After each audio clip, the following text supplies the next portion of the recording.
I'm going to keep this as short as I can, but I just wanted to give a little bit of a preview of what we'll be doing for week 10 science, and it's the Operation Christmas Child boxes that we will be packing. So each class is going to be packing 8 boxes, 4 for a boy and 4 for a girl, and we'll be doing different age groups based on the age groups of our classes. So you will be getting, for your class, a big box like this that has just all of the stuff that you will be using to pack your boxes.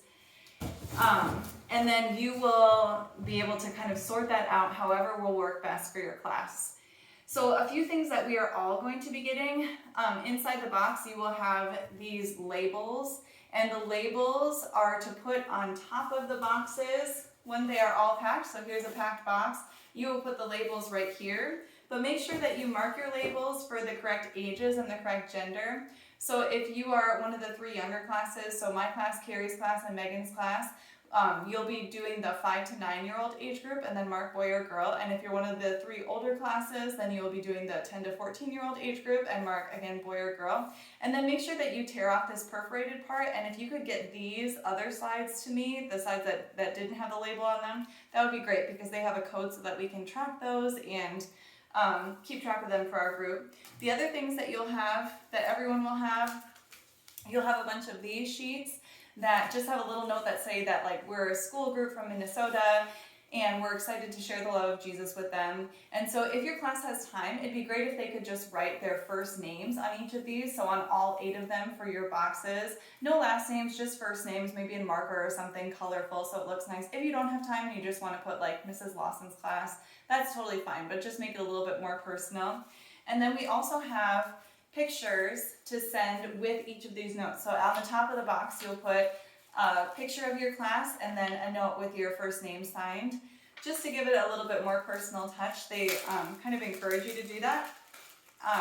And then there are also stickers that say I packed a shoebox. So at the end, to celebrate, you can give your class these stickers. Now we didn't have quite enough for everyone. If there are a couple people who are absent, then we will have enough, but right now the older kids, the Mrs. Olson's master's class does not have stickers in their box.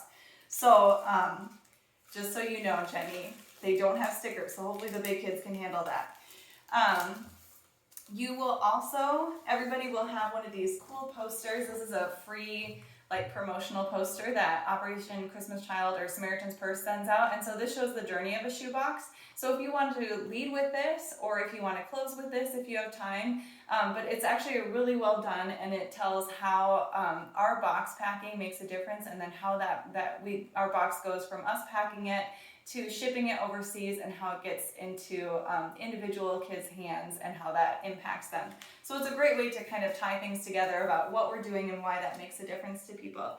And then inside your box you'll have enough checklists to make your 8 different shoe boxes. So you'll have checklists, you'll have 4 checklists for girls and 4 checklists for boys.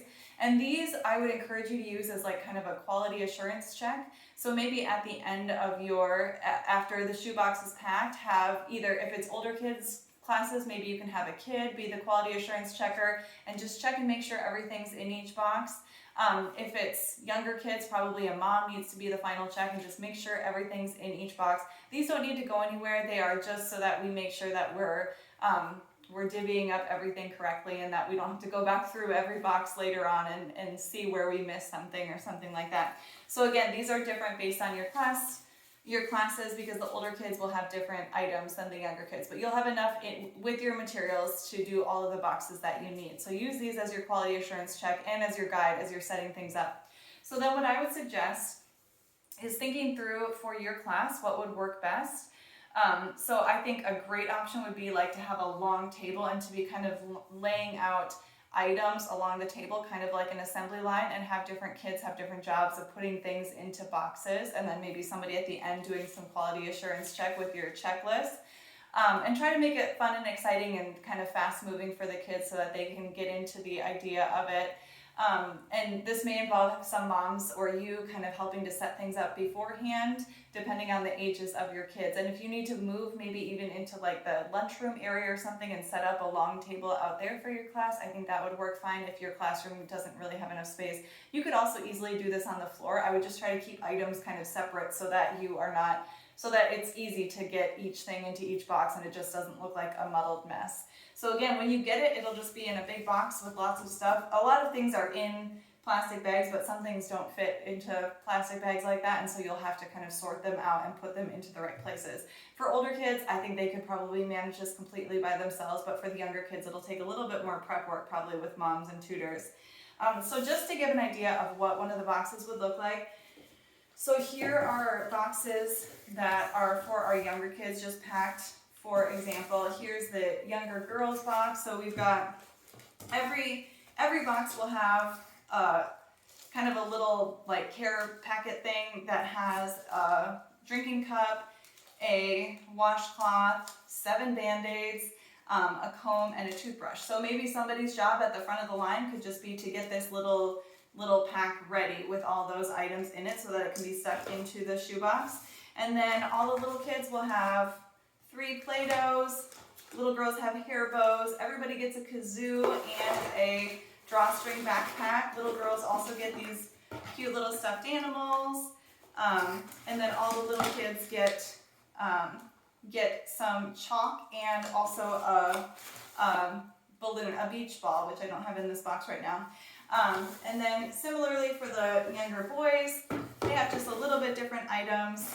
Here's what it would look like to have your class picture and your signed sheet here at the top. The boys will also have footballs. They will have sunglasses. Instead of the stuffed animals, they've got some cars. So just an example of what that will look like for the younger boys and the younger girls. And then the older kids will have a few more like writing utensils and things like that. So this would be for an older girl. They've got like a Barbie doll. They've got some colored pencils and a couple of different notepads, some writing pencils and a pencil sharpener, some little fidget toys, and then similar like toiletry items and things like that. And then for the older boys, they just have some foldable frisbees. Oh yeah, older kids all get a pack of playing cards too. They've got some gliders in here to play with. So yeah, just go by your checklist that you have. But that's what it'll kind of look like when they're all packed up. And again, the label then, there's a spot for it right here. So put your label right where it says place your label here. And then if you can just have all those boxes ready, and I will somehow get them all out of the building. Oh, one thing I forgot to mention, sorry. Your boxes will be flat when you get them because I can't transport 48 boxes there in the morning and don't want to lift them all in that way. They're super easy to fold. There's some instructions on this tab.